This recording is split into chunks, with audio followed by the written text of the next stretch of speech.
I knew it was a jab because his eye was on the bias. Oh, sort of side saddle. You might say that. Yes. So I whipped out my can opener and I nipped off the top of the submarine. I suppose you jumped inside then. I fell in. And I grabbed my .48-50 and captured the crew before they had time to commit hokey pokey. Okay, for what? Boogie woogie. Oh, no. Harem scarum. Sukiyaki. Yeah, sukiyaki. And I proceeded to whip the Jap ants off them. And when I finished, the floor was covered with Orientals. Now, where am I? We'll start from the beginning. Oh, yeah. So I jumped on a torpedo and I rowed to shore. Well, why didn't you bring the submarine in with you? Well, I'm glad you asked me. I was afraid of the game warden. The game warden? What? Yeah, you see, those two-man submarines are so small, I threw it back in.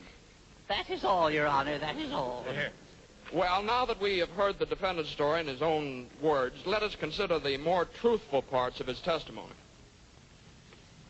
Well, now that we've done that, I ask the court to take up these facts and reach a verdict. All right. Sergeant McCarthy, Yes, I sir? want you to know that your story has impressed me. You mean you believe me? No. Oh, but you gotta admit I told it once. Yes, you did. And the court cannot ignore a man who has the courage to compile such a bunch of rubbish and expect to pass it off as the truth. Thank you, Judge. Nevertheless, I find you guilty. What? Well, I was framed. I'll take this to a higher court. Well, now, what's the punishment, Mr. Cut President? in salary. 3 months, half pay. Half pay? I'll make a deal with you, Judge. What's the deal? I'll match you for double or nothing. It's on. You're gone. Court's closed.